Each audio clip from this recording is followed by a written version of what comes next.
Hey guys, welcome back to the channel. Today's video is a long-awaited update on Ed's downstairs bathroom makeover. We've made a lot of progress, including installing light fixtures and treating the walls to get a lime wash look sans lime wash. Let's get into it.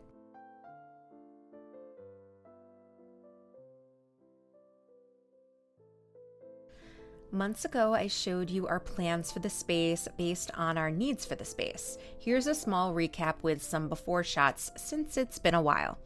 We want to add storage, update the space, and have it be more representative of Ed's style, which is a sort of light academia, mid-century Japandi style. I drafted several mood boards and showed them to you and Ed. These mood boards allowed him to visualize how we could add a wall cabinet and sink skirt for storage, upgrade the light fixtures, paint or treat the walls to make them more neutral and yet keep them interesting. Then we'd add some decor from his home, plus some new pieces that would add coziness and functionality like linens, a doorstop, wall hooks, a runner, and more. Ed approved of the changes and greenlit mood board number 3 with the lime wash look, so we got to work prepping the bathroom. He wasn't crazy about the sink skirt idea, thinking that it was a little too cottagecore for him, which I agree, but it was a very affordable way of adding storage, the key components of this makeover being affordability and ease. All it took to decrease the affordability and increase the complexity was a beautiful sink we found on Facebook Marketplace.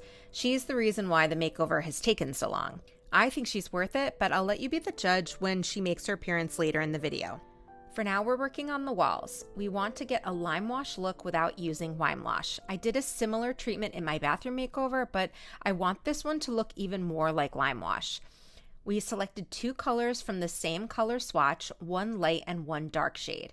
I plan to use them in tandem in a sort of crisscross pattern, which will create a soft matte finish with natural variations and depth, just like lime wash.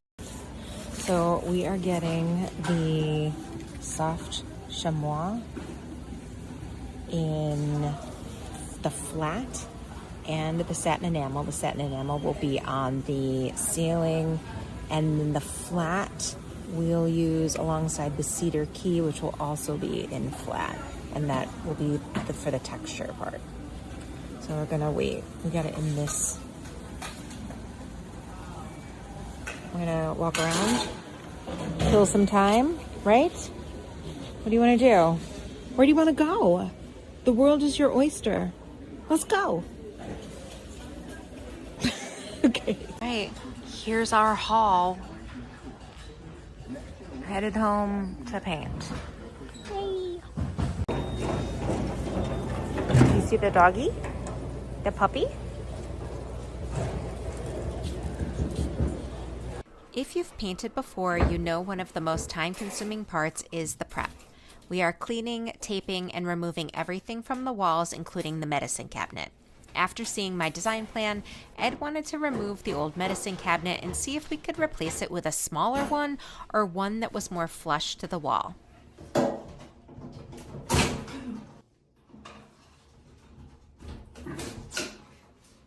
Oh, good thing. Oh, all right. Well, that changes everything. This is what we found behind the mirror, which we plan to take out. Those are pipes. We can't move those pipes. So we're gonna have to rethink this. Okay. I have finished prepping the walls. I'm gonna start painting I'm gonna prime the walls, and then I'm gonna paint the ceiling today. For the mirror, we opted to seal this up and just put a flat mirror here rather than to add storage, since I already got a cabinet that's gonna go in this place. We don't necessarily need a medicine cabinet and this other cabinet here. So we're not gonna add that other piece for storage.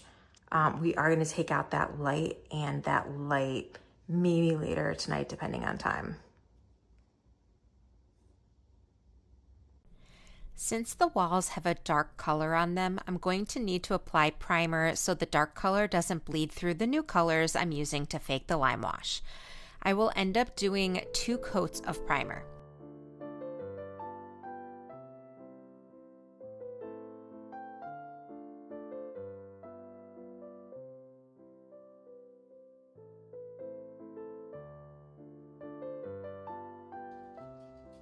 Here is the primer. So we're full on mental institution now. The view from standing inside of the shower. And I'm going to start working on the ceiling. I'm also going to paint the ceiling in Benjamin Moore's Soft Chamois in a satin finish. I'll use the same shade in a matte finish on the wall. By matching the colors but using different finishes, we'll get a color drenching effect, which will make the room feel cozy, like a little hug. The satin finish on the ceiling is a good finish for a steamy bathroom space, as it will provide durability and moisture resistance, preventing mold and mildew by creating a less porous surface. The slight gloss of the satin will also reflect more light. Prior to applying paint to the whole wall, I'm going around the corners and the edges of the wall and applying a base of the lighter color. I'm doing this because I think it's going to be difficult to paint in a crisscross pattern and get into those edges and corners. I am anticipating that as I crisscross my paint strokes, they will be more sweeping and less precise than my traditional paint strokes, which could be messy. By painting the corners and the edges with the base coat, I'm hoping the faux lime wash look will look seamless in its application, and there will be no evidence of the primer, no paintbrush stop marks from the crisscrossing, and no accidental paint on the ceilings or tiles. I'm finally going to start texturing the walls. So we've got the cedar key color, and we have the soft chamois color. I'm going to pour one color into this side of the paint tray and the other color in this side. And then I'm going to dip the paintbrush so that there's a little bit on one side and a little bit on the other side. And then I'm going to do a crisscross pattern on the wall the way you would if you were applying real lime wash.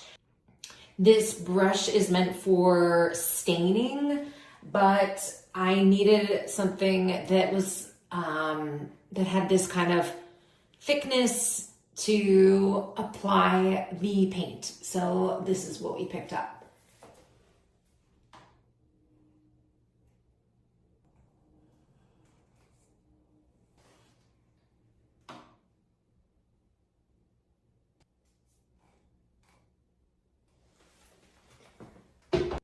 So a little dunk.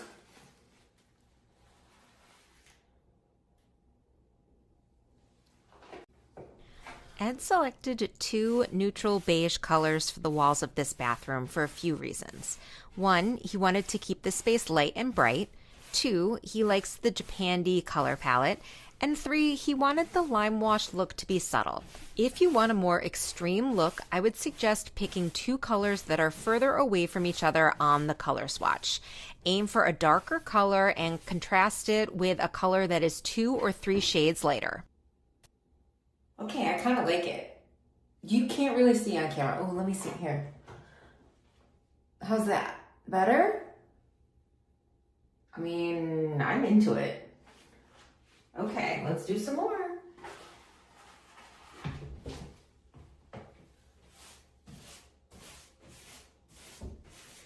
So obviously when I first apply it, it's a lot thicker. So I want to go back over it. I'm starting in the middle where, see how thick it is? Oh, you can't see how thick it is. Can you see? Look how thick that is up there. So this is where I first applied it, and then I want to kind of crisscross out from there so that that big glob goes away. And you can't see that that was like the first place that I placed the paintbrush. I'm going to make my way around the room using this method of dunking the paintbrush, applying one thick crisscross, and blending out from there. I'm doing my best to avoid obvious paint strokes, so I will crisscross on top of crisscross until it looks blended, applying wet paint on top of wet paint as much as possible. Paint is a relatively easy yet powerful way to transform a space. Using this method, you'll really feel like an artist and the walls are your canvas. I mean, I like it. So far, I like it. See that bit on the ceiling though? I don't know about that. Not the ceiling, where the ceiling and the wall meet. Oh, if you're doing this at home, I left this little mark on here because these colors are so similar. I just marked it here with the dark color, the cedar key color, so that I would remember if I had to put the brush down for some reason, I would remember that this side is the dark side. I don't even have to remember, so I made myself a key for cedar key. That is so cheesy. Will my dad even like that joke? I'm not.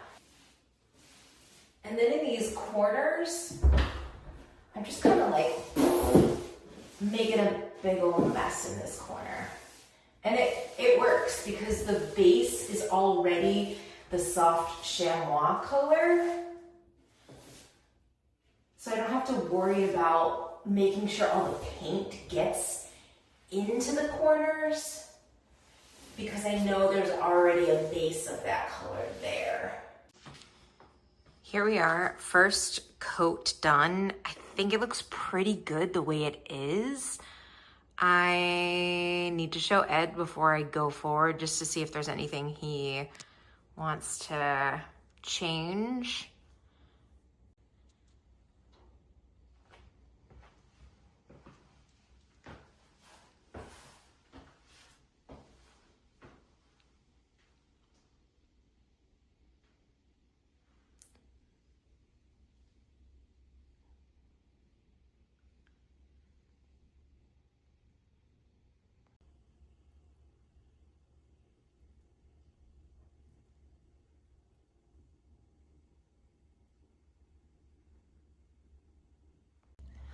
Good morning, everyone. So let me catch you up on what you missed. We patched the hole last night. I should say Ed patched the hole last night. I went to sleep. And I did the first coat yesterday, as you know, but after looking at it, it definitely needs a second coat.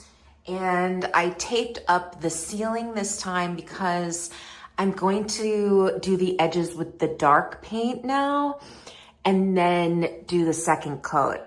But we just might like it better if the dark color came out a little bit more rather than the light color. So that's what I'm working on today.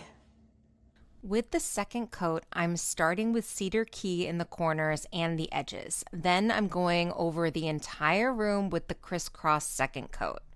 While I thought the first coat looked good, you could see some primer coming through, which could be a cool look, but ultimately I decided I didn't like that.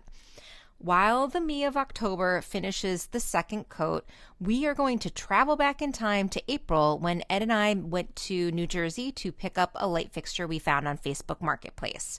We wanted to update the light fixtures, not necessarily with new lighting, but new to us lighting. While Ed and I have different styles, we both like mixing new and old, keeping items in homes rather than the landfill, and we like unique pieces, which is why you'll find us thrifting and antiquing most weekends. That being said, when this is the way you decorate and design, it takes longer to source items because you can't click add to cart and have it overnighted to your home. These are the light fixtures going into the bathroom. The globe is going to go up above the mirror, and that is going to be on the wall. I believe the globe is from Amazon. If so, I'll link it. And that one is from Facebook Marketplace.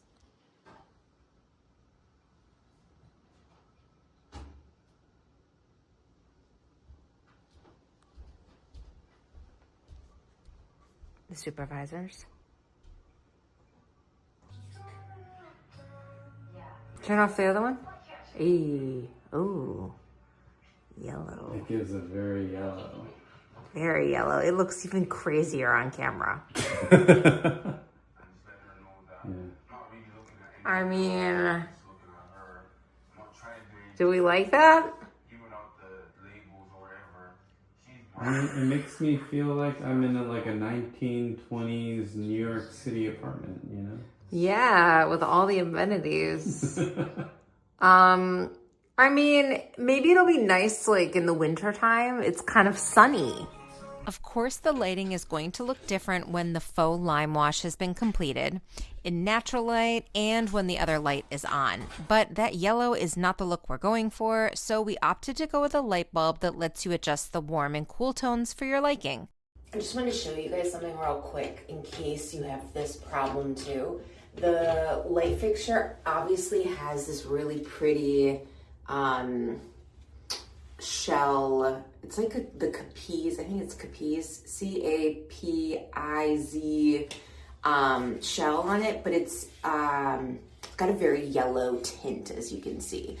So in order for it not to have a yellow, super yellow glow, we got these bulbs that you can change the color on. So they can be like really cool tone or they can be really warm tone. So we adjusted it so that it is like one up from the coolest tone, I think. Oh no, actually I think I tricked Ed and made it the lowest one. Now he's gonna hear about this. Oh no, it is the second to lowest one. So see on here, you can adjust the tone. I believe they're also dimmable, but that's really useful if you want to change up the vibe of a space or if you're dealing with this color issue that we had, where the shade on the light might be giving a different color than you want, or it's changing the color. Like I'm really into black lampshades right now, and you probably have to play around with the tone of the light bulb. And this bulb will allow you to get multiple looks with just one bulb. You don't have to buy a dozen bulbs to get a dozen different looks. So this is the box. I'll link it so that you can get it if you want to. But see how you have adjustable white on there? I think does it do dimming as well? It's LED, which is great. Adjustable brightness, adjustable white, just like really, really smart. I'd never seen these before, but Ed found them, I think, at Home Depot or Lowe's. This is the cabinet that I won in an auction. We are going to use it as storage in the bathroom. One thing to note is that we are missing the glass in the top part of the cabinet. I'm not sure if we're going to replace it or if we are going to just put like a cloth in there as like a little curtain. It does have a hook, which I'm actually struggling to get open. Here we go. And there, see the shelves that are in there? We've taken the shelves out, but you can see that there is space for 3 of them. Past Megan was considering a curtain, but current Megan plans to replace the glass, so add that to the list of projects. We are also thinking about removing the detailed pieces from the top of the cabinet. Ed isn't a big fan of ornate details. He likes a more streamlined look, and I think removing the pieces from the top will make the cabinet look more contemporary. And now let's reveal the sink that Ed sourced on Facebook Marketplace. Okay, we're ready. You ready? Yep.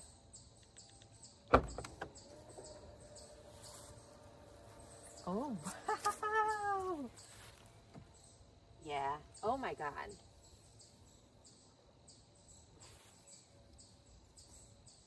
And you haven't seen the front side? Nope. Okay. It's exciting. Okay, here we are. So this is the back side, the underneath part. And we're gonna try to bring it into the house in one carry. I think it's like 100 pounds, Ed said. Look at how thick the marble is. This is amazing. This is, I'm really happy. Are you happy? Yeah, exciting. Yeah, it's so pretty. It's crazy pretty. Okay. All right. I'm ready. Let's try to bring it in. It's worth it. Every. Okay. Yeah. One more for me. Oy. Ugh. We're still not going to see the top. So I have to put it down. Yep. Oh no. Ignore my crazy outfit. I got a horrible case of poison ivy in the fall and now want every part of my body covered when we're outside. But check Coco's FOMO.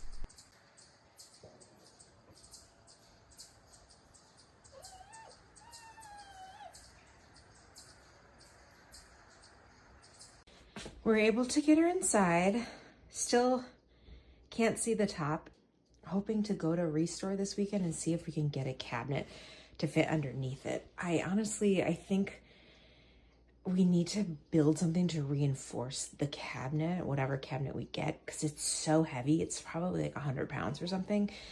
Once everybody on site has had a chance to inspect the sink, we can check it off our list, but add vanity. Throughout the video, I've included the dates because I wanted to accurately reflect the makeover process. A current trend, fueled by social media, is that makeovers and renos occur in a matter of moments. I want this channel to reflect the reality that not all renos and makeovers happen over the weekend. I think most people are like Ed and me. We are upgrading our lives as best we can within our budgets, bandwidth, and availability of materials. Home takes time. And if my home, or in this case Ed's, gets beautiful walls and an amazing sink, it's worth the wait. Let's recap our progress.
In our third and final video of this series, we will install the sink with a vanity, the cabinet on the wall, a mirror over the vanity, and bring in a few details to improve functionality and add coziness.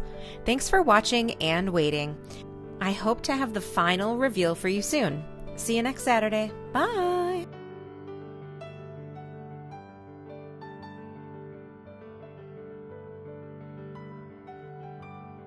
I can't tell. Was that a ringing endorsement or no?